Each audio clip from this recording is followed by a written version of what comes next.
Quella di oggi è l'ultima edizione 2011 del TG Flash, l'informazione quotidiana che in forma ridotta Sicilia TV ha offerto ai propri telespettatori durante il periodo estivo.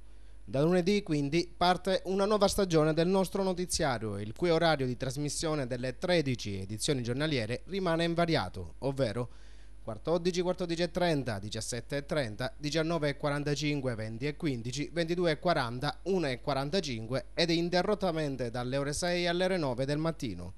Vecchi orari ma nuovi contenuti nei notiziari che la nostra redazione elaborerà al fine di garantire un'informazione obiettiva e concreta. Naturalmente i nostri TG saranno pubblicati, come sempre, anche sul nostro portale web siciliatv.org, sia in forma scritta che in versione video.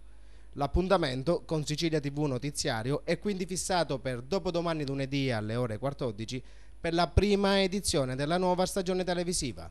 La redazione giornalistica di TG Flash ringrazia quanti ci hanno seguito e vi dà l'appuntamento alla prossima estate.